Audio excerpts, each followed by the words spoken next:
먼저 화면에 제가 선을 하나 그려봤습니다. 라인도 하나 그리고 서클도 하나 그리고, 자, 한번 그려보시죠. 오늘 명령은 정말 쉽습니다. id라고 하는 명령어죠. 자, id 그리고 이거 왜 인서트가 실행됐을까나. 그리고 점을 클릭해주면 내가 선택한 점에 XYZ 좌표를 보여줍니다. 이걸로 끝. 자, 한 번씩 해보시죠. 말 그대로 내가 지정한 포인트의 좌표를 조회하는 명령어였습니다. 여러분들은 이 dist라는 명령을 조금 기억하셔야 돼요. distance란 뜻의 약자로 얘는 거리 측정입니다. 그리고 각도 측정이 됩니다. 단축 명령어로 di 이렇게 됩니다. 우리는 몇 번 써봤어요. 점 2개 클릭하면 두 점 사이의 거리가 자동으로 입력되는 이런 일들을 몇 번 봤습니다. 옵셋의 거리라든지 로테이트 할 때 레퍼런스로 각도 측정하는 것들을 해봤습니다. 이 디스턴스에서 유래된 겁니다. 자, 디스턴스 그리고 첫 번째 점 클릭, 두 번째 점 클릭. 자, 그러면 이렇게요. 그러면 거리 나오는 거 보이시죠? 디스턴스 약 97.4mm, 각도는 40도. 그 다음 X방향으로 74mm 증가했고 Y방향으로 62mm 증가했습니다 라고 이렇게 딱 보여주네요. 자, 한번 해보시죠. 두 점 사이의 거리를 측정하면 두 점 사이를 입력하면 자동으로 거리가 측정됩니다. 그리고 F2키를 누르면 이렇게 윈도우 창이 뜨는데, 지금 제 커맨드 라인은 이렇게 떠 있죠. 그래서 이렇게 뜨는 거고, 이런 식으로 여러분들 커맨드 라인은 이렇게 붙어 있죠. F2키 누르면 이렇게 윈도우 창이 뜹니다. 이거는 상황에 따라서 조금씩 달라지니까 쓰시면 돼요. 다시 F2키 누르면 사라집니다. 우리가 봤던 내용들을 조회하고자 할 때 F2키를 눌러서 함께 보시면 돼요. 디스턴스 별거 없어요, 그죠? 다시 한번 보겠습니다. 디스턴스 점 2개 클릭. 자, 근데 이제 우리가 눈여겨봐야 될 게 요거예요. 앵글인 XY 플랜 40도. 각도가 40도네요. 그럼 정확한 40도일까요? 제가 그린 게 정확히 40도일까요? 아니요. 지금 보시면 여기 디스턴스에서 소수점 4자리까지 나오죠. 근데 앵글은 어떤가요? 소수점 자릿수 안 나오죠. 우리 요걸 좀 보려고 합니다. 명령어가 유닛입니다. 여기 나와 있죠, 유닛. 이건 단위라는 뜻이죠. 자, 유닛. 그러면 이렇게 대화상자가 뜹니다. 길이에 대한 단위 데시멀, 앵글에 대한 단위 데시멀. 근데 여기 프리시즌에 보면 소수점 4자리까지. 근데 각도의 단위는 소수점 몇 자리인가요? 0자리죠. 소수점이 없다는 얘기죠. 자, 똑같이 2자리, 각각 2자리로 놨습니다. 그 다음에 각도의 방향, 얘를 누르면 클락와이즈, 즉 시계 방향이 플러스, 해제하면 반시계 방향이 플러스. 그 다음 여기 기본 단위 밀리미터, 이건 뉴 할 때 기본 단위가 나오는 거죠. 나머지 특별한 건 없고 오케이. 자, 다시 한번 거리를 측정해 보죠. 그랬더니 소수점이 2자리로 바뀐 거 보이시죠? 그리고 각도도 소수점 2자리까지 나오는 거 보이시나요? 자, 여러분들도 한번 해보시죠. 리스트도 마찬가지예요. 리스트하고 하나만 선택하면 이 한 개에 대한 정보가 이렇게 나옵니다. 이렇게요. 레이어에 있고, 그 다음에 시작점, 끝나는 점, 길이, 각도, 델타까지. 근데 만약에 제가 원을 선택하잖아요. 그러면 원에 대한 정보가 나옵니다. 서클이었고요. 중심점 좌표, 반지름, 원둘레 면적 이렇게 나옵니다. 자, 한번 해보시죠. 리스트 할 때 이렇게 여러 개를 선택하면 여러 개에 대한 정보가 또 나와요. 정보가 순차적으로 쭉 나옵니다. 이것도 한번 해보시죠. 요 명령어가 어딨냐면 여기 유틸리티에 보시면 여기 있어요. 퀵에 보면 디스턴스, 라디어스, 앵글, 이렇게 에어리아, 볼륨 이렇게 쭉 있습니다. 얘를 쓰셔도 크게 문제되진 않아요. 특히 맨 아래 볼륨이라고 되어 있죠. 볼륨은 최적입니다. 3D 객체에 대한 최적을 구할 때 사용하는 게 볼륨입니다. 우리가 본 건 바로 이 내용들인 거죠. 자, 마지막으로 에어리아 면적입니다. 단축키는 AA입니다. 면적, 에어리아. 사각형을 하나 그려볼까요? 1000,1000이요. 서클도 하나 그려보죠. 반지름 500. 자, 이렇게 두 개 그려봅니다. 면적을 구하는 방법은 두 가지 방법이 있습니다. 하나는 이렇게 하나씩 클릭하면 돼요. 그러면 면적이 나옵니다. 다른 하나는 예를 들어서 이 원 같은 경우는 어떤가요? 클릭할 수 있는 점이 없잖아요.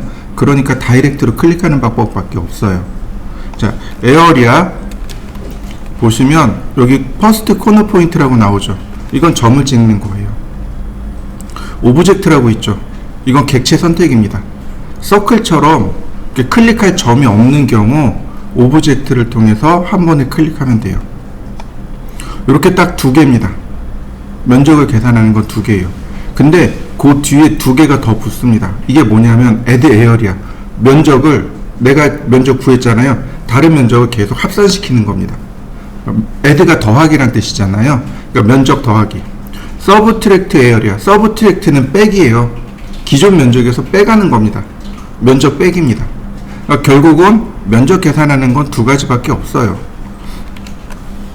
제가 점을 이렇게 클릭해 봅니다. 그러면 녹색 상자가 이렇게 그려지는 거 보이시죠? 다 그렸습니다. 엔터. 그러면 이렇게 에어리아와 파라미터가 나옵니다. 파라미터는 둘레예요. 자, 한번 해보시죠.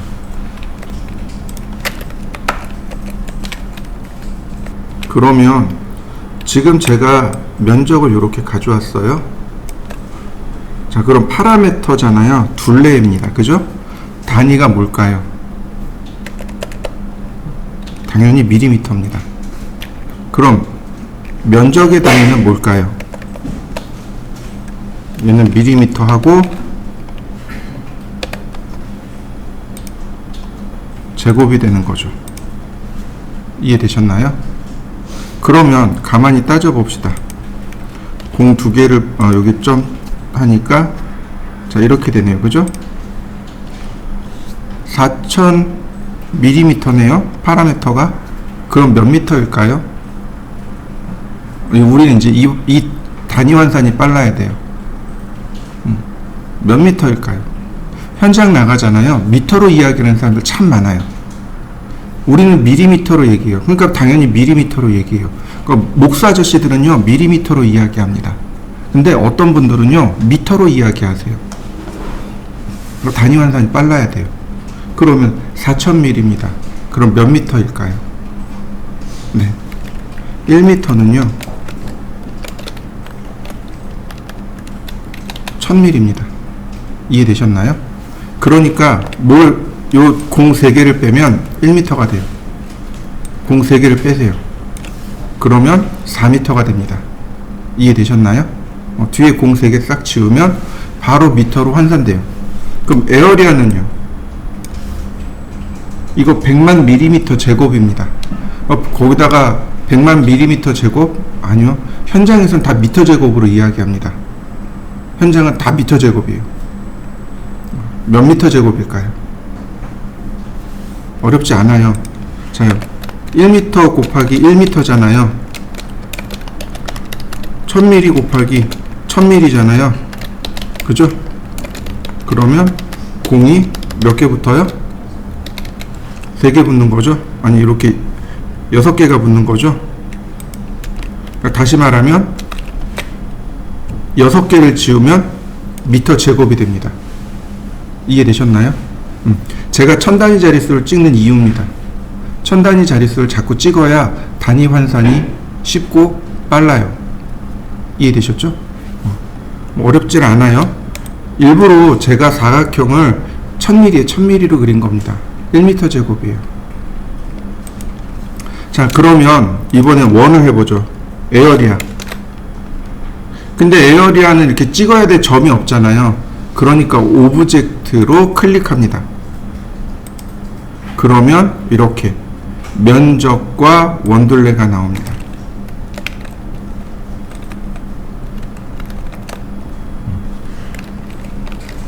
그러면 빨리 점을 천 단위 자릿수를 빨리 찍어보면 자, 이렇게 되는 거죠. 면적이 0.78m 제곱인 거고 원둘레가 3.14m 제곱이다. 미터란 얘기를 우리는 빨리 파악할 수 있게 되는 거죠. 이해되셨나요? 자, 원도 한번 면적을 계산해 보시죠. 자, 여기다가 제가 렉탱글 골뱅이 500,500 조그맣게 사각형을 그렸습니다. 요렇게 2개를 더 하고 싶어요. 에어리아, 애드 에어리아 더하기죠. 더하기를 누르니까 코너 포인트를 누르래요.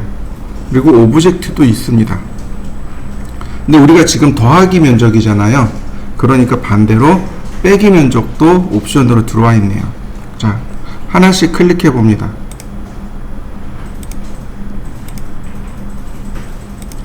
자, 엔터. 그랬더니 명령어 그냥 끝나버린 거 보이세요? 자, 다시 또 클릭해 봅니다. 그랬더니 여기 토탈 면적으로 나온 거 보이시나요? 첫 번째 면적은 100만 mm 제곱, 아니 밑에구나. 첫 번째는 토탈 에어리아로 해서 100만 mm 제곱, 두 번째 25만 mm 제곱이죠. 그래서 합쳐서 이렇게 2개가 나옵니다. 요 토탈 에어리아로 따지는 겁니다. 자, 한번 해보시죠. 에어리아, 애드 에어리아, 그리고 그냥 오브젝트요. 우리 이 사각형이 폴리라인이죠. 폴리라인은 이렇게 계산이 됩니다. 그러면 이렇게 합산된 면적이 순차적으로 다 나와요. 자, 이해되시죠? 자, 한번 해보시죠. 그 다음에 보시면 우리 이렇게 한번 해보자고요. 서클 200, 250, 300, 350 트림으로 끊어 봅시다. 자, 이런 모습이 나오도록. 여기도 마찬가지로 300, 아니 이거 너무 크네요. 200. 자, 요렇게요. 여기다가 200, 여긴 150,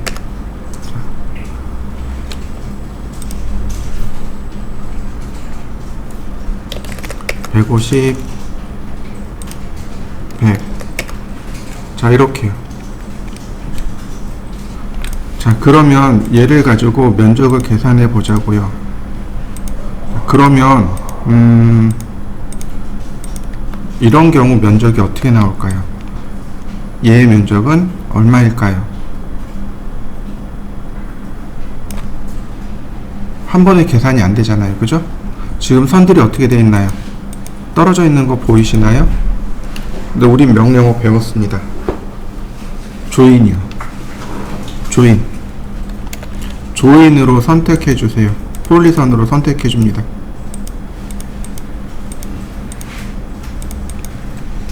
그러면 폴리선으로 한 번에 바뀌는 거 보이시죠? 자, 한번 해보시죠. 에어리아 오브젝트로 이렇게 클릭하면 한 번의 면적을 계산해낼 수 있어요. 자, 그러면 여기는 구멍 나 있잖아요. 그럼 빼야 돼요. 여기는 옆에 더 있죠. 추가해야 됩니다. 자, 먼저 추가부터 해볼까요? Add Area, 오브젝트, 그리고 이렇게 클릭해보면 이렇게 전체 더하기가 되는 거 보이시나요? 자, 그리고 나서 다 더하고 나서 이해되시나요? 다 더하고 나서 서브트랙트로 들어가는 겁니다. 다 더하고 나서 이렇게요. 면적 빼기가 되는 겁니다. 이해되셨나요? 왜 그러냐면 보세요. 서브트랙트 에어리아 오브젝트 그리고 이렇게 클릭해 버리면 마이너스 면적 나오는 거 보이시나요? 면적이 마이너스가 돼 버려요. 0에서부터 계속 면적을 빼나가는 거예요. 그래서 요령이 뭐냐면 일단 add area로 전부 다 선택을 하는 겁니다. 이렇게 전부 다 선택을 하고 엔터 서브트랙트 에어리아로 오브젝트에서 빼는 겁니다. 이런 식으로 필요 없는 부분들을 뺄 때는 2번 작업해야 돼요. 전체를 계산한 다음에 빼내야 됩니다. 그러면 면적 계산이 끝납니다. 자, 한번 해보시죠.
계산기도 여기 있어요. 요거 계산기입니다. 계산기 똑같이 뜨는 거 보이시죠?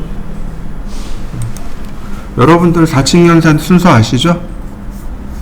곱하기 나누기가 먼저고 더하기 빼기가 나중이죠? 그 중에 곱하기하고 나누기가 동시에 들었어요. 그럼 뭐 먼저 할까요? 앞에 있는 거 먼저. 이해되시죠?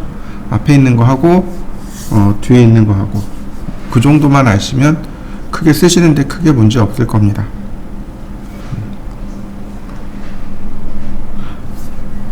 일단 10분 쉬고 그리고 조금 더 해보도록 하죠. 조금 남았지만 10분 먼저 쉬도록 하죠.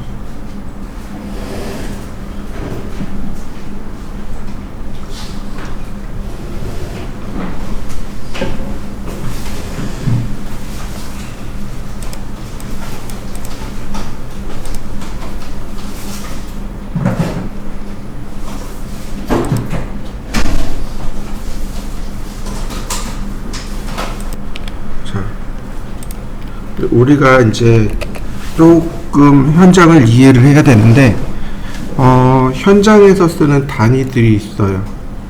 우리 기본 단위가 밀리미터, 센티미터, 미터법이라고 하죠.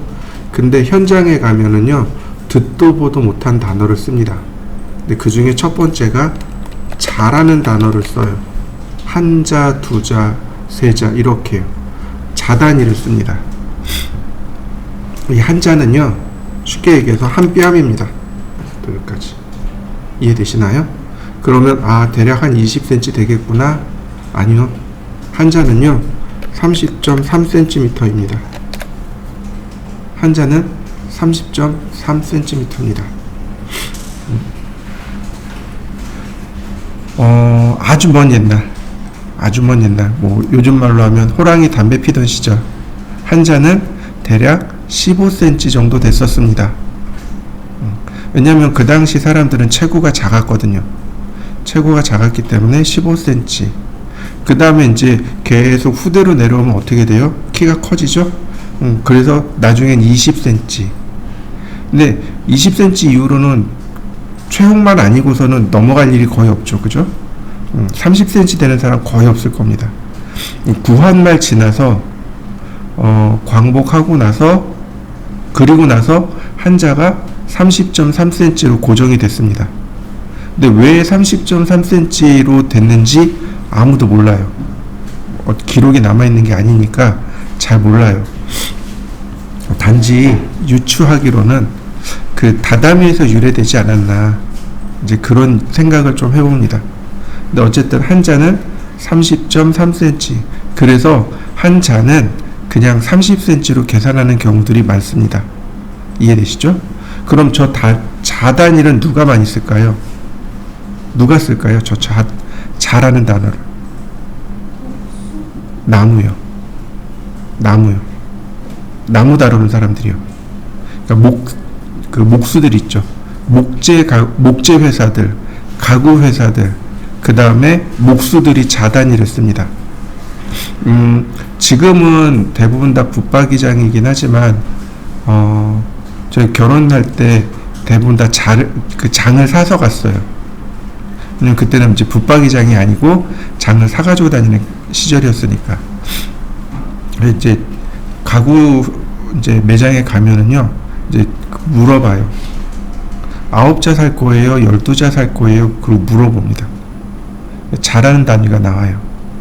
장 하나가요, 세자입니다. 장 하나가 세자예요. 한 칸이 세자입니다. 그러니까 9자 그러면 장 3개란 뜻이에요. 12자 그러면 장이 4개란 뜻입니다. 이해되시나요? 그래서 자라는 단위를 써요. 예를 들어서 여러분들이 목재소에 가서 합판을 살 거예요. 그러면 먼저 두께부터 이야기합니다. 뭐 6T 주세요, 9T 주세요, 12T 주세요. 이렇게 T가 티크니스, 두께란 뜻이에요. 그러니까 예를 들어서 9T 주세요. 그 다음에 6자, 12자 이렇게 얘기가 되는 거죠. 이해되시나요? 뭐 세자에 6자 주세요. 이렇게 얘기가 됩니다.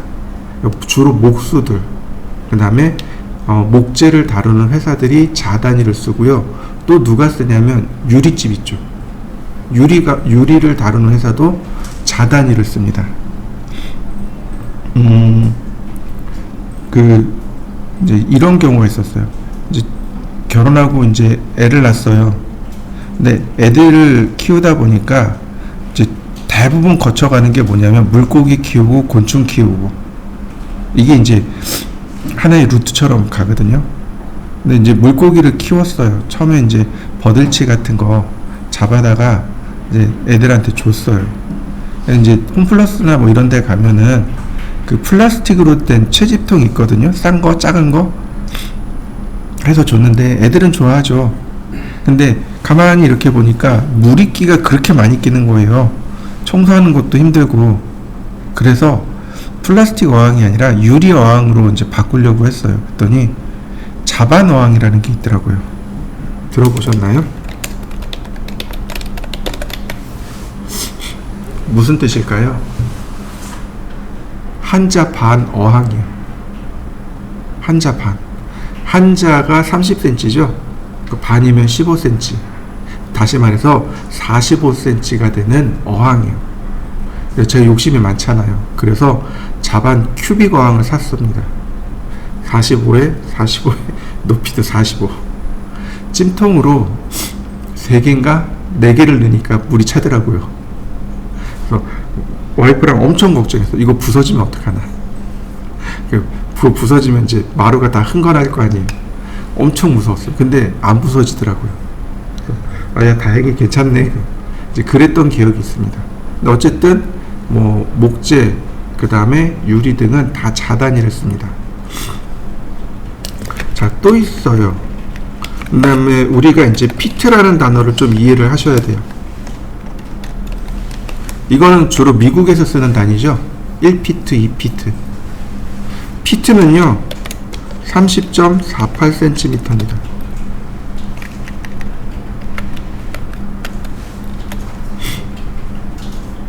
근데 이 피트가요 어디서 유래된 단어냐면 푸트요. 발바닥 하나요. 발바닥 하나요.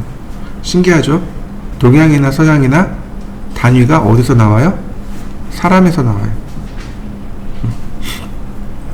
1피트는 30.48cm입니다. 그러면 1인치는요? 1피트 나누기 12 하면 됩니다. 그래서 2.54cm가 됩니다.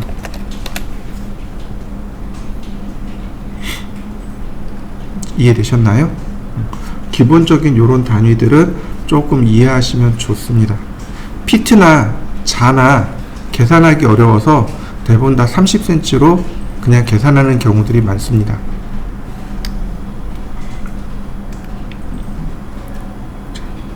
이해되시죠? 그리 어려운 건 없을 겁니다. 자, 그 다음에 우리가 또 면적이라는 거를 좀 이해를 하셔야 돼요. 아까 여기 나왔었죠? 미터 제곱.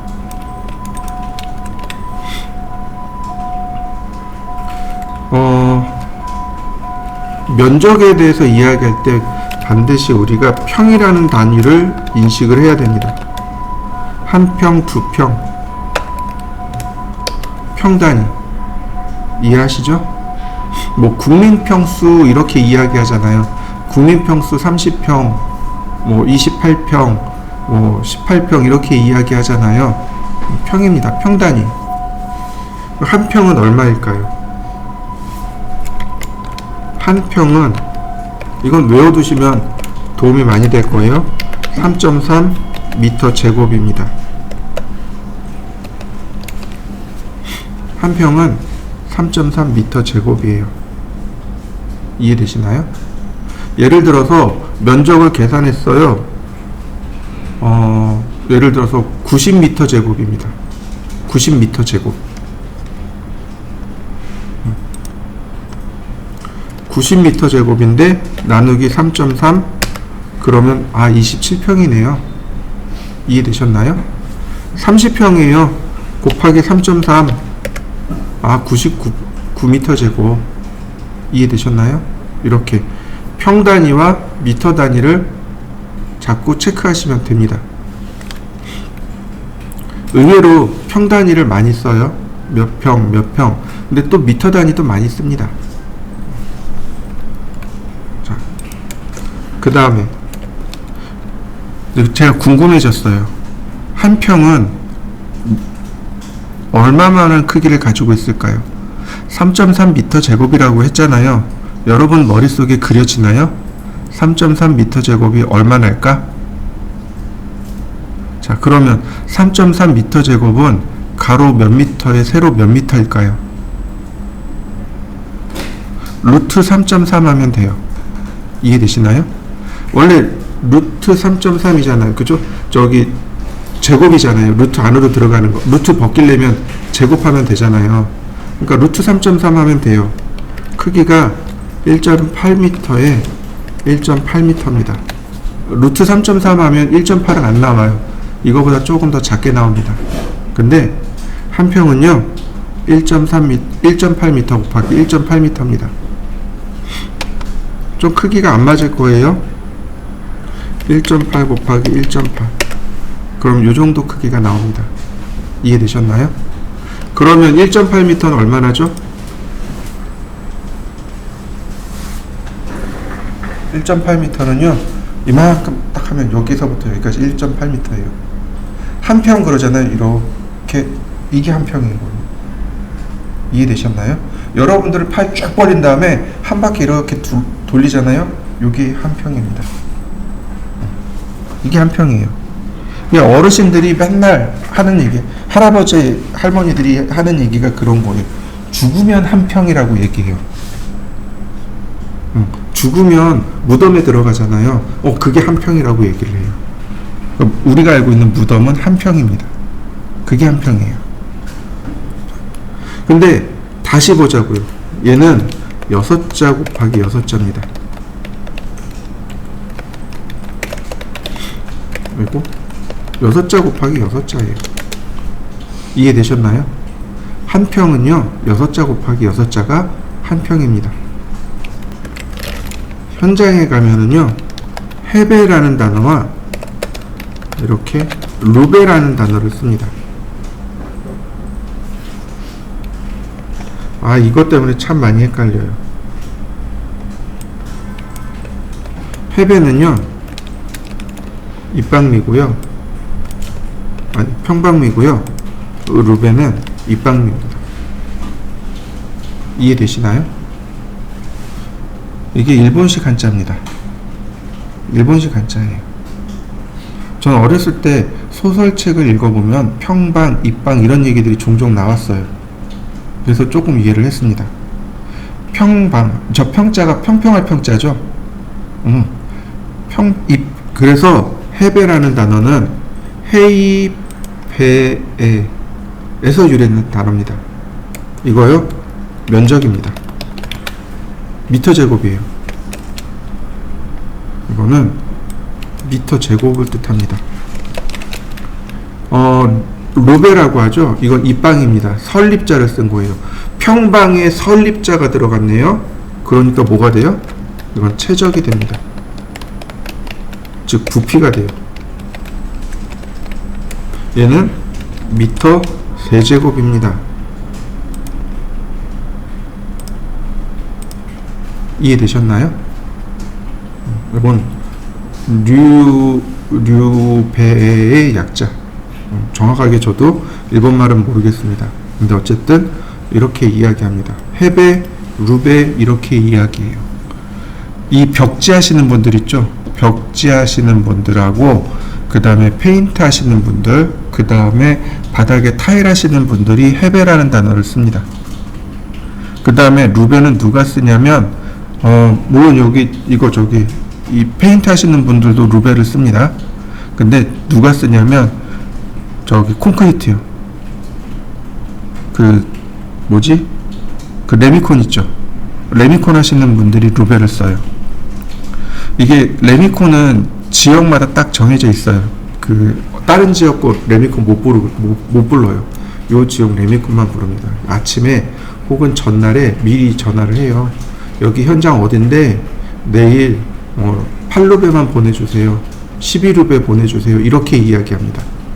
그럼 그분들은 찰떡같이 알아들어요. 그분들 그런 얘기예요. 우리 공장 캐파는 하루에 240루베입니다. 이렇게 얘기를 해요. 캐파는 용량이겠죠. 하루에 생산할 수 있는 총량이 240루베입니다. 그러니까 240m 세제곱입니다. 이런 얘기입니다. 참고로 레미콘이 두 개가 있는데요. 일반적인 레미콘입니다. 일반적인 레미콘이 6루베입니다. 일반적인 레미콘 있죠? 거기에 꽉 채우면 6루베예요. 6루베가 예를 들어서 6루베 보내주세요. 그럼 레미콘 차 한 대 와요. 근데 10루베 보내주세요. 그럼 레미콘 차 2대가 오겠죠. 대략 파악 이해되시나요? 어렵지 않을 겁니다. 그래서 헤벤지, 루벤지 잘 파악하시면 돼요. 내가 어떤 사람이랑 일하는지 그걸 잘 체크하시고 거기에 단어를 잘 체크하시면 됩니다. 그 다음에 기본 적산에 대해서 알려드릴게요. 기초. 예를 들어서 여기에 이 벽에 제가 벽돌을 쌓을 겁니다. 여기서부터 저기까지 벽돌을 쌓을 거예요. 근데 이제 그런 얘기를 하죠. 이제 소장님이나 실장님이, 야, 내일 여기 벽돌 쌓을 거야. 그러니까 벽돌 주문해 놓고 가. 몇 장 주문해야 될까요?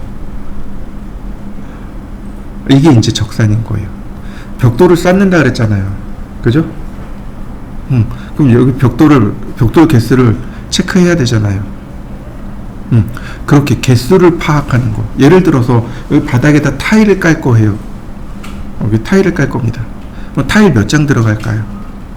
이 위에 여기 덕트 있잖아요. 그죠? 이거 몇 장 들어갈까요? 이거 계산을 해야 돼요. 누가요? 여러분들이 계산해야 돼요. 이렇게 수량으로 만드는 거, 이런 걸 적산이라고 합니다. 이해되셨나요? 너무 쉬워요. 이 기초 적산은요, 이렇게 됩니다. 조금 어려운 적산들도 많습니다. 예를 들어서 시멘트 몰에 들어간 거를 뭐 시멘트 몇 포대를 주문할 건지 이런 거는 조금 어려워요. 공식이 있습니다. 딱 공식이 있어서 그 공식대로 하면 돼요. 그런데 대략적인 적산 뭐 이런 것들은 이렇게 하시면 됩니다. 전체 면적에 제품 한 개의 면적, 그러면 제품 수량이 나와요. 이해되시나요? 여기 이 벽면에 면적이 있을 거 아니에요. 우린 그거 계산할 수 있잖아요. 그거의 벽돌, 여기가 마구리면이 나올지 길이면이 나올지 그건 여러분들이 체크를 하셔서 그 마구리면의 면적 또는 길이면의 면적을 나눠버리는 겁니다. 그러면 수량이 나와요. 이해되시나요? 어렵지 않아요. 이건 우리 초중고등학교 때 이미 다 했던 내용들입니다. 그래서 이렇게 계산하시면 돼요. 자, 그 다음에 중량 계산하기. 이 중량을 계산할 때는요, 부피, 우리가 계산한 부피 있죠. 부피에 또는 최적이라고 해도 돼요. 최적에 비중을 곱하면 됩니다. 해당 재질의 비중을 곱하면 중량이 나옵니다. 이거 킬로그램으로 나와요. 이해되셨나요? 자, 비중이 뭘까요? 비중은요, 물 1 cm 세제곱.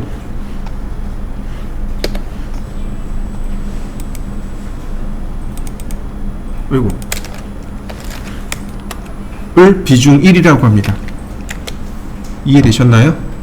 물 1cm, 가로 1cm, 세로 1cm, 높이 1cm의 중량을 비중 1이라고 하는 겁니다.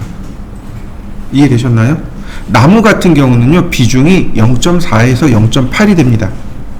왜 그렇게 다양해요? 그러면 수종이 달라서, 나무의 종류가 달라서, 어떤 나무는 밀도가 단단하고 어떤 나무는 밀도가 연하고, 그러니까 밀도가 연한 거는 비중이 낮아요. 0.4까지 내려가고 밀도가 단단한 것들은 0.8까지 올라갑니다. 이해되셨나요? 예를 들어서 철의 비중이 있습니다. 우리가 가장 많이 쓰는 게 철인데요.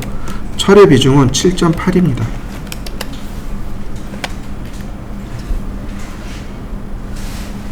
그러니까 우리가 면적을 계산했잖아요. 그럼 높이까지 해서 최적을 계산할 수 있잖아요.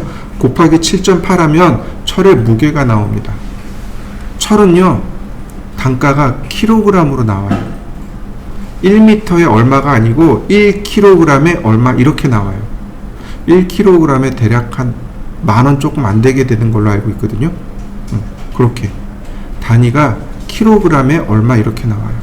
그러니까 내가 썼던 철이 몇 킬로그램이냐 이거에 따라서 금액이 달라지는 거죠. 그러니까 이렇게 단가가 나오고 중량이 나오잖아요. 그러면 자, 여기가 이제 단가가 나오겠죠. 그죠? 이렇게 면적이 있고 뭐 자재 수량이 있고, 그쵸? 여기에 뭐를 더하면 돼요?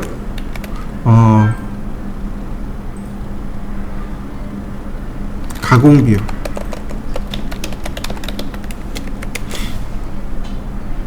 가공비용. 거기다가 인건비용. 거기다가 운반비용. 여기 단가가 결국은 재료비가 되겠죠. 그죠? 그 다음에 이제 플러스 알파가 쭉 붙겠죠. 그 다음에 제일 마지막에 회사 마진이 붙겠네요. 그러면 공사비가 되네요. 이해되시나요? 이게 이제 견적서가 되는 거죠.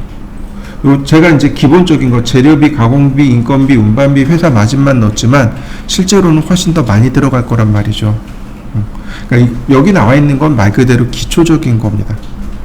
더 복잡하게 들어가면 저도 다 파악하기 어려울 만큼 많이 복잡해요. 근데 이제 수업 시간에 설명할 수 있는 건 딱 요 정도는 설명드릴 수 있어요. 그러니까 여러분들이 여기서 개념을 잡으시면 돼요. 자, 이해되셨나요? 나머지는 이제 실무 나가면 다 배우실 수 있을 거예요. 야, 너 이거 계산해봤니? 혹은 이거 계산해봐. 그러면 이렇게 전체 면적의 나누기 면적 또는 부피의 저기 비중 곱해서 중량 계산하고 이런 식으로 계산하시면 큰 문제 되진 않을 거예요. 자, 그 다음에 이렇게 보시면 됩니다. 자, 우리가 창문 그려봤죠. 그죠? 창문이 1200에 1200이었습니다. 그죠? 가로 1200, 세로 1200. 근데 이제 천고라는 말이 나와요. 천고 또는 실링 높이. 실링이 CILL이던가? CEILL인가 보다.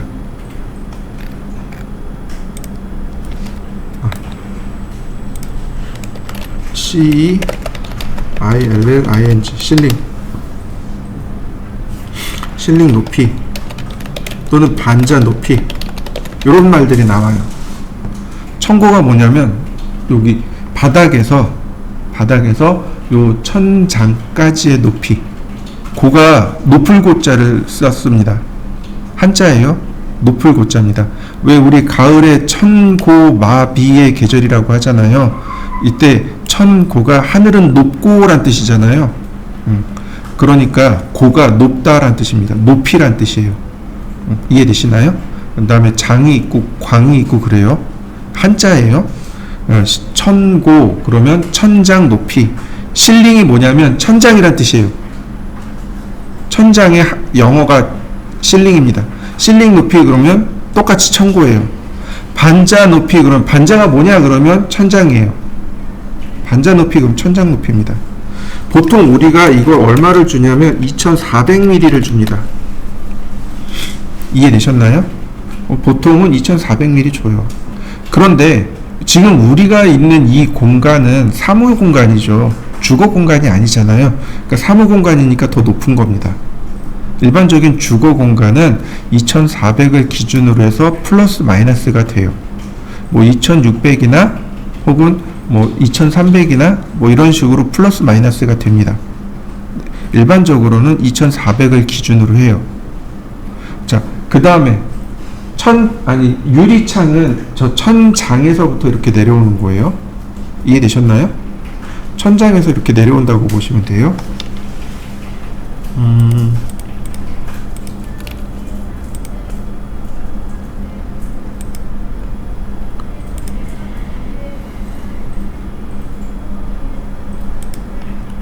인면도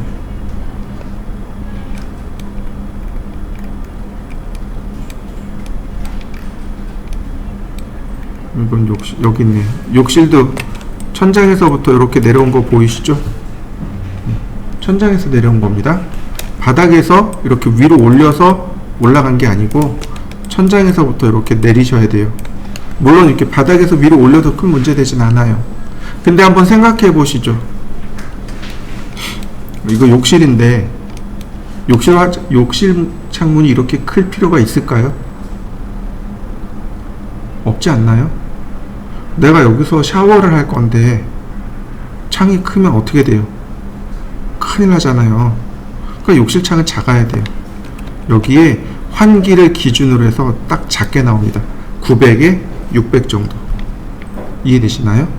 그러면 나머지 다른데 이런데, 자, 여기는 이제 거실이에요. 거실 창이니까 이렇게 창 큰 걸 써도 상관없겠죠. 근데 방이라고 한번 가정을 해보죠. 여기 방이 없어서 방이라고 가정해보죠. 그럼 방은 요 정도 나올 거 아니에요. 그죠? 방 창이 크면 어떻게 돼요? 방 창이 크면 똑같아요. 사생활 보호가 안 돼요. 그잖아요. 저희 집이 그래요. 아파트인데 방창이 통창이에요. 방창이 통창이에요. 그러니까 옷 갈아입을 땐 되게 당황스러운 거예요. 지금 몇 년째 살고 있는데 여전히 옷 갈아입을 때마다 당황스러운 거예요. 커튼을 완전히 철통같이 쳐놔야 옷을 갈아입을 수 있어요. 근데 반대로, 그래서 내가 이렇게 조그맣게 해놨어요. 그럼 뭐가 문제일까요? 채광이 안 돼요. 채광이. 채광이 안 되고 환기가 안 돼요. 두 가지. 그러니까 작게 해도 채광 잘 되고 환기 잘 되게 하면 뭐 큰 문제 되진 않아요. 어떤 분들은 여기 이렇게 중간에 이렇게 창문을 이렇게 내신 분들도 있어요. 이해되시죠? 그럼 문제 되지 않아요. 채광만 잘 시켜주고 환기만 잘하면 크게 문제 되진 않아요. 근데 일반적으로 여러분들 방에 가서 창문을 살펴보세요. 그러면 이 높이에 절반 정도 해가지고 이렇게 창문을 만들어 놨을 겁니다. 제가 이 높이가 얼마라 그랬죠? 2400이라고 했죠? 절반이니까 얼마가 돼요? 1200이요. 이해되시죠? 그 다음에 제가 조금 아까 그 얘기도 했어요. 무슨 얘기를 했냐면, 자, 자단위를 쓰는 것, 목재, 유리. 그래서 제가 창문 이야기할 때 가로가 1200도 있지만 1500도 있다라고 했습니다. 이해되시나요? 1200, 1500. 300으로 나누면, 자, 3, 42, 4자네요. 그죠? 4자 곱하기 4자. 근데, 3, 55, 5자 곱하기 4자네요. 이해되시나요? 이렇게 유리 자단위로 갑니다. 자단위로. 30cm 기준으로 해서 자단위로 만들어지는 거예요. 그러니까 내가 시험을 볼 때 유리창을 1200에 1200으로 해도 되는데 1500에 1500으로 해도, 아니 1500에 1200으로 해도 문제되지는 않는다라는 거죠. 이해되시나요? 그러니까 여러분들이 앞으로 설계할 때, 그러면 유리창을 설계할 때 얼마로 가면 돼요? 자단위로 설계하면 돼요. 1200에 600. 그러면 2자잖아요. 이해되시나요? 그럼 무슨 얘기냐면, 내가 1200에 500 줬어요. 높이를 500 줬어요. 안 될까요? 돼요. 근데 단가가 1200에 500이나 1200에 600이나 똑같다는 얘기입니다. 기본 단위가 600이니까 600짜리 잘라서 쓴 거잖아요. 그러니까 단가가 똑같은 거예요. 1200에 500이나 1200에 600이나 단가가 똑같은 거예요. 그럼 1200에 500 쓸래요? 1200에 600 쓸래요? 그럼 당연히 1200에 600 쓰겠죠. 그런데 디자인상 500이 맞아요. 그럼 500 쓰는 거예요. 똑같은 단가 주고 500 쓰는 겁니다. 자, 무슨 얘기인지 이해되시죠? 자요. 그 다음에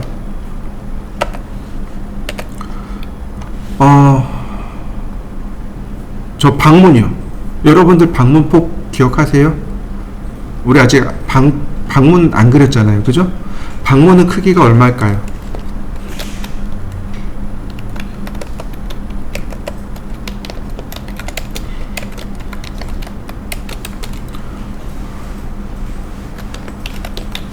세자의 7자요.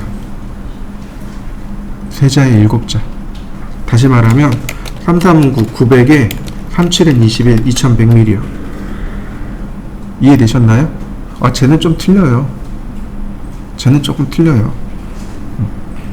근데 기본 단위를 이렇게 보시면 돼요. 900에 2100.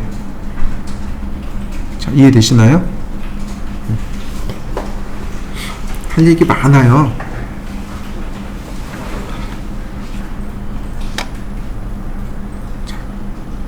그럼 장롱은요? 여러분들 장롱 있죠? 장롱 없는 사람 거의 없을 거예요. 저희 집이 아파트예요. 붙박이장도 있어요. 근데 모든 방에 붙박이장이 있는 건 아니더라고요. 붙박이장이 없는 방도 있고, 또는 필요에 따라서 장을 사야 될 필요도 있습니다.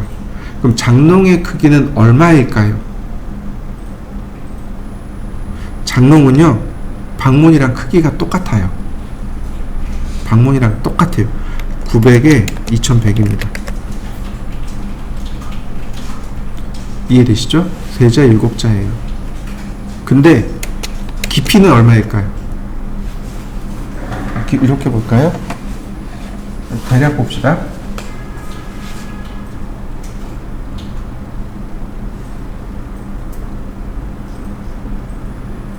이렇게 되잖아요. 여기가 900이고 여기가 2100이잖아요. 그럼 여기는 얼마일까요?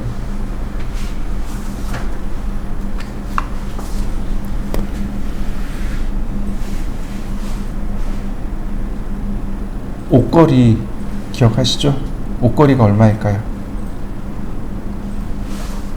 더 정확하게 말하면 어깨폭이요. 어깨폭. 이해되시나요? 어깨폭이요. 600이요.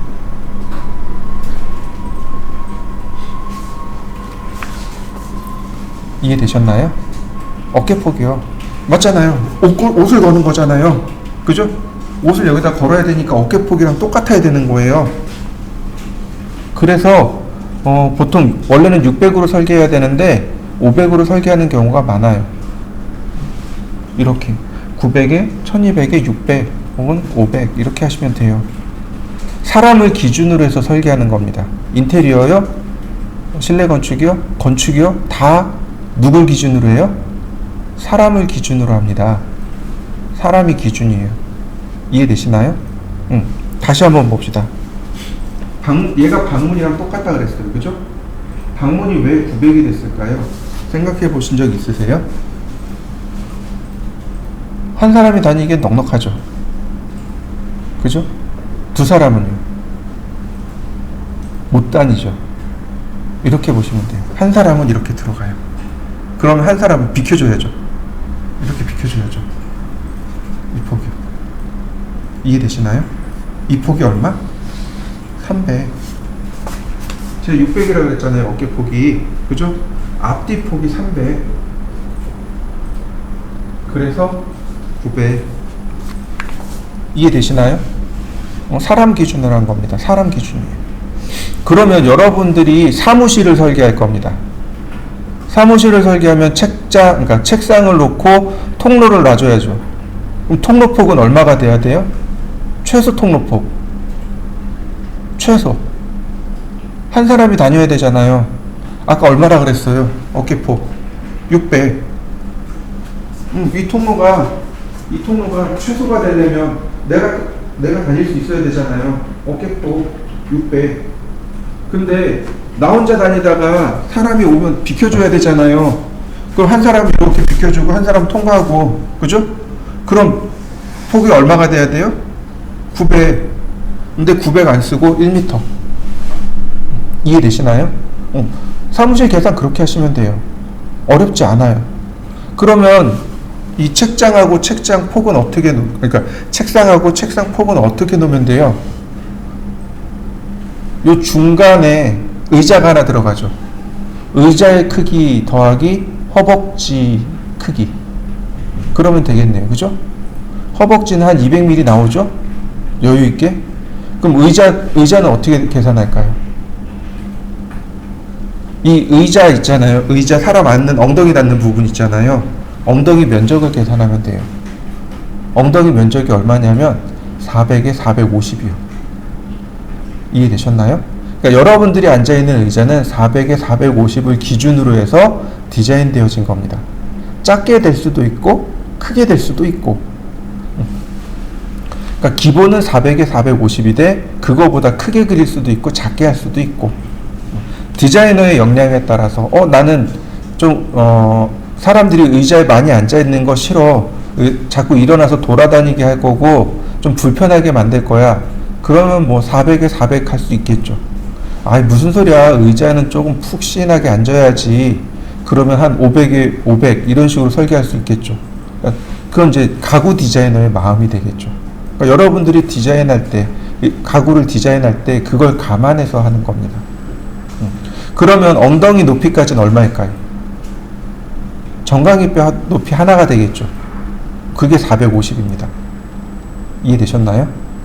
어렵지 않아요. 450이에요. 자반입니다. 전부 다. 450이에요. 그러면 책장의 높이는 얼마일까요? 이 책장이란다. 이 책상의 높이는 얼마일까요? 제가 아까 그랬죠. 허벅지 높이가 대략 한 200 충분하다고. 그죠? 그럼 450에 200을 더하니까 650인가요? 네. 얘가 700이요. 700, 이 아랫부분 있죠. 이 아랫부분. 아랫부분이 700. 그 다음에 이 위에 상판 높이 20mm 해가지고 720. 이해되셨나요? 그러니까 식탁의 높이랑 이 책상의 높이가 똑같단 말이죠. 그러니까 식탁이나 책상의 높이는 얼마로 계산하면 돼요? 700으로 계산하면 돼요. 700 또는 720으로 계산하면 돼요. 그 다음에 책상 이 폭은 얼마예요? 여기요. 이만큼. 내 겨드랑이서부터 손끝까지. 이해되시나요? 이거 500에서 600 나오겠죠. 보통 500에서 600 쓰면 돼요. 일반 싸구려 책상 같은 경우는 한 500 줄 거고, 중형용 책상 같은 경우는 600이나 한 700 정도 줄 거고. 그 다음에 이 폭은 얼마씩 나가면 돼요? 300mm씩. 900, 1200, 1500, 그 다음에 1800, 2100 이런 식으로. 집이가 올라가면 이게 커지겠죠. 이렇게. 내가 책상을 쓰더라도 여기를 벗어날 수는 없잖아요. 그죠? 이 폭을 넘어갈 수는 없단 말이죠. 그러니까 이 폭 그대로 쓰면 돼요. 설계하는 거 이해되시나요? 어렵지 않아요. 설계하는 거. 여러분들이 조금만 신경 쓰면 돼요. 뭘 신경 쓰면 돼요? 사람을 신경 쓰면 돼요. 자요. 싱크대 높이 한번 싱크대 설계해 보죠.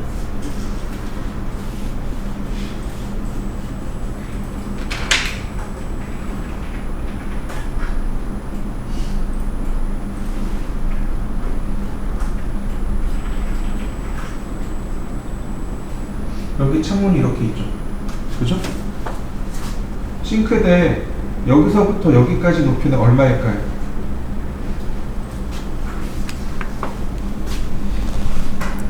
자, 일반적으로 휴먼 스케일 그러면 남성이 있고 여성이 있겠죠. 기준이 되는 남성, 기준이 되는 여성이 있단 말이죠. 남성 같은 경우는 키 170cm를 기준으로 하고요. 여성 같은 경우는 160cm를 기준으로 하시면 됩니다. 아주 오래전에 만들어진 겁니다. 저희 와이프 막 죽으려고 그래요. 참고로 저희 와이프는 저보다 키가 커요. 그래서 저 결혼식 할 때 그 키높이 구두 신고 들어갔어요. 저희 와이프는 맨발이었고. 자, 160에 나누기 2 허리죠. 거기다가 5cm를 더하면 됩니다. 이해되셨나요? 이게 싱크대 높이 계산하는 공식이에요. 그러니까 얼마예요? 850이네요. 이해되시나요? 그 다음에 이제 물막이 있죠. 물 넘치지 말라고. 100mm. 950이죠. 그러면 여기까지가 950이에요. 그럼 여기가 약간 여유 줘서 1100mm 주고 여기 높이가 450 주면 되겠네요. 주방 환기창 설계예요. 이해되시나요? 저렇게 계산합니다. 주방 환기창 설계해야 됩니다. 그럼 이 깊이는 얼마 주면 돼요? 아까도 얘기했지만 이 8깊이란 말이에요. 500에서 550 주시면 돼요. 그러면 싱크대 설계 끝난단 말이죠. 이해되셨나요? 가구 설계, 주방 설계 다 사람을 기준으로 합니다. 저는 이제 대기업 아파트나 그 다음 이제 중소기업 아파트 다 살아봤거든요. LH가 제일 쪼잔하다 그래요. 이런 말 하면 좀 그런데 좀 쪼잔해요. LH가 가구가 다 작아요. 다 작아요. 근데 이제 예를 들어서 저기 어디지? 뭐 대우건설이라든지 뭐 이런 데들 있잖아요. 이런 데는 커요. 이제 식생활이 바뀌었잖아요. 그죠? 그러니까 사람들이 키가 커졌단 말이에요. 아직도 170에 160 아니잖아요. 예를 들어 저희 집 같은 경우는 다 키가 커요. 아들내면 182고 딸내면 168이고 저희 와이프는 175예요. 맨날 깎아요. 174라고. 저는 이제 173이고 그러면 키가 안 맞잖아요. 그러니까 여러분들이 주거 공간을 설계할 때 그 사람들의 키가 얼마인지 따져야 되는 거죠. LH 같은 경우 이렇게 놨단 말이에요. 850으로 놨단 말이에요. 그러니까 와이프나 저나 설거지를 하고 나면 허리가 아픈 거예요. 높이가 안 맞으니까. 그런데 대기업 같은 경우는 뭐 LG건설 같은 데는 요즘 키에 맞춰놨단 말이죠. 그러니까 설거지하면 그나마 허리가 좀 덜 아픈 거죠. 단독주택이에요. 단독주택을 설계할 건데 의뢰가 들어왔어요. 그러면 어떻게 설계하실래요? 거기를 사용하는 그 단독주택을 쓰는 사람들의 키를 보고서 설계를 해줘야 될 거 아니에요. 그래야 그 사람들이 군말 없이 쓰죠. 이해되시나요? 무슨 얘기인지? 그런 것들까지 배려해서 설계를 하셔야 돼요. 이게 휴먼 스케일입니다. 이 정도면 될까요?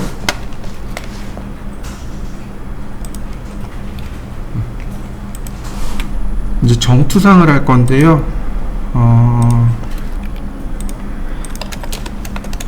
지금 여기 있는 내용을 보시면 얘가 문제고요.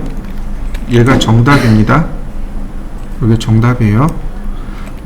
이렇게 보시면 됩니다. 여기를 30mm, 여긴 20mm, 그 다음 여긴 10mm, 3, 2, 1 주시면 되고, 이렇게 바라본 것을 정면으로 삼으시면 되고, 이렇게 바라본 것을 우측면, 이렇게 바라본 것을 평면으로 설계하시면 됩니다. 자, 얘부터 한번 그려보죠. 자, X라인 0도, 90도, 45도. 자, 요렇게요. 자, 한번 그려보시죠. 그 다음에는 적당한 높이. 이게 적당한 높이입니다. 이 적당한 높이는 말 그대로 적당이에요. 여기에 뭐가 들어가냐면 치수가 들어가야 돼요. 그 다음에 여기에 이제 이렇게 해서 평면도, 뭐 정면도, 우측면도 이렇게 제목줄이 들어가야 됩니다. 요게 들어갈 만큼의 높이. 그래서 적당이라고 해요. 지금은 안 넣을 거니까 이렇게 좀 바짝 붙여서 수평선을 이렇게 그리는데, 수평선을 그리다가 이 45도 사선과 이렇게 만나잖아요. 이때 클릭하고 수직으로 다시 내려 긋습니다. 이렇게요. 이거 거꾸로 하셔도 괜찮아요. 여기서 적당히 선을 쭉 올리다가 45도 사선과 만나면 클릭하고 왼쪽으로 뺍니다. 거꾸로 가도 상관은 없어요. 그 다음에 옵셋 10mm. 자, 이 사선도 여기를 벗어나지는 않아요. 그러니까 필렛, 나머지 이제 트림 하시면 돼요.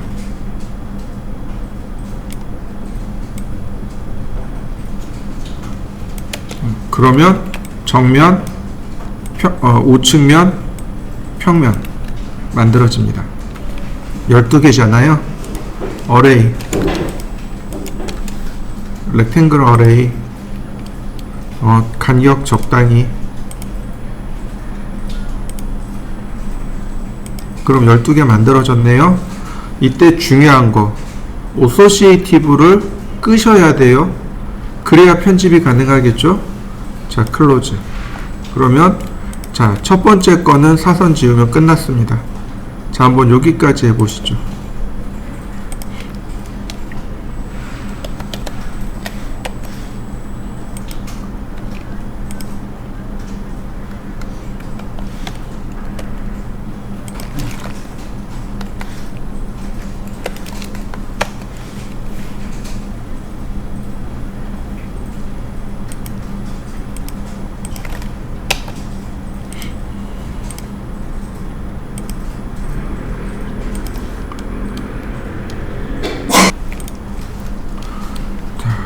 이 부분이네요.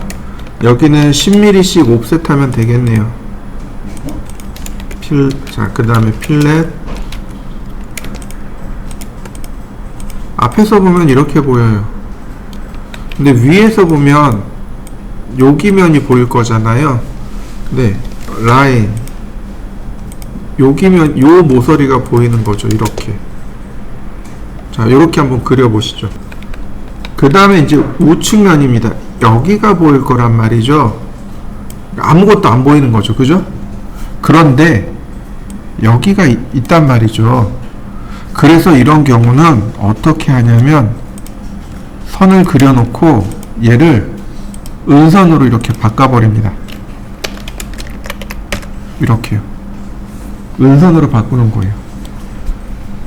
이쪽에서 보면 아무것도 없어요. 그냥 면만 보여요. 그러나 여기 선이 숨겨져 있습니다 라고 이렇게 은선 처리하는 겁니다. 자, 다 그렸으면 사선 지우시면 돼요. 자, 앞에서 보면 자, 이렇게 10mm씩 옵셋하면 돼요. 자, 트림. 이런 모습입니다. 위에서 보면 이렇게 보일 거예요.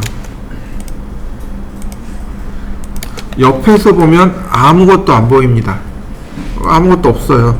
당연히 아무것도 안 보여요. 그러나 요 선이 은선으로 보이게 되는 거죠. 이렇게.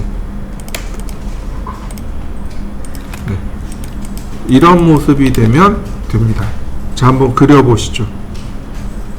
자, 역시 마찬가지죠. 10mm 옵셋 하고요. 트림으로 잘라냅니다. 이렇게 생겼어요. 그러니까 위에서 보면 이게 다 보이는 거죠. 네.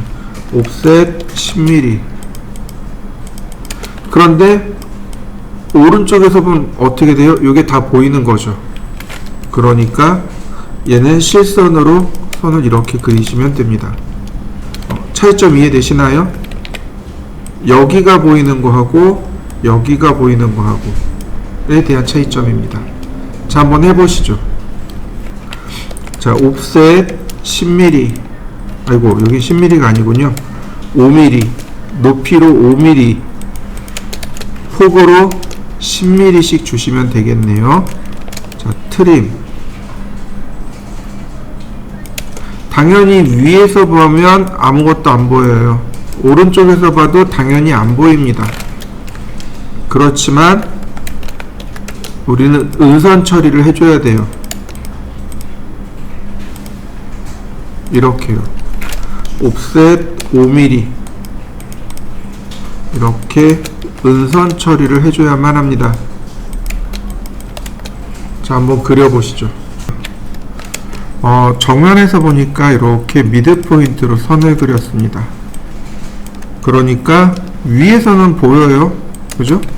위에서는 이 부분이 보입니다. 그런데 오른쪽에서는 안 보인단 말이죠. 네. 그래서 이 선을 은선 처리하시면 됩니다. 여기는 위에서 보면 이렇게 자, 이런 모습입니다. 자, 이렇게 두 개 마저 그려보시죠. 그 다음에 여기도 마찬가지네요. 옵셋 10mm.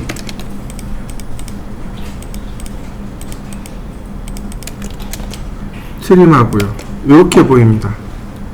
보시면은요, 앞에서 보기 때문에 이 선이 이렇게 다 보이는 겁니다. 그래서 여기가 이렇게 다 보이는 거고, 위에서 보잖아요. 이렇게 위에서 보면 여기 선과 여기 선과 여기 선 이렇게 보이게 됩니다. 그래서 이 위쪽이 10mm, 5mm 트림 이런 모습이 돼요. 그러면 이쪽에서 보면 당연히 아무것도 안 보이는 게 정상이겠죠. 옵셋 10mm, 5mm 트림, 얘네들은 안 보이는 선이에요. 이렇게 들어갑니다. 자, 두 번째 줄 마무리 지어 보시죠. 옵셋 10mm,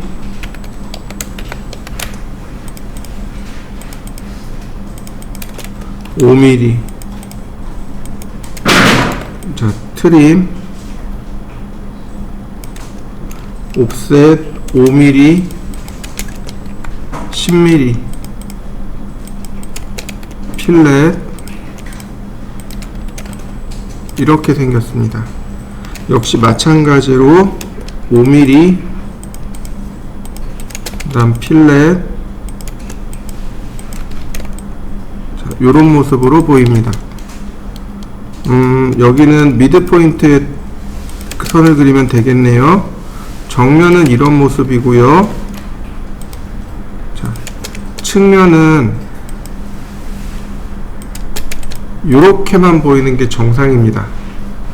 그런데 은선이라는 게 존재하죠. 이렇게 은선이 들어갑니다. 여기도 마찬가지. 자, 라인,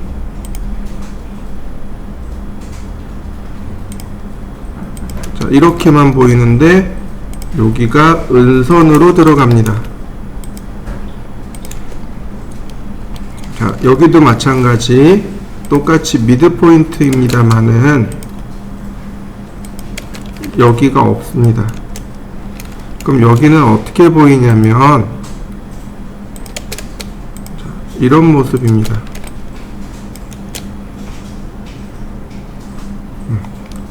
여기는 어떻게 보이냐면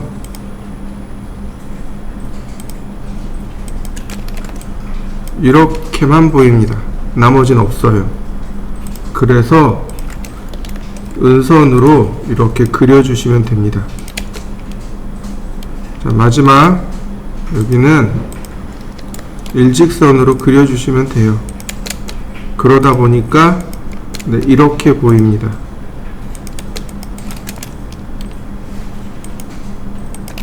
자, 완성시켜 보시죠.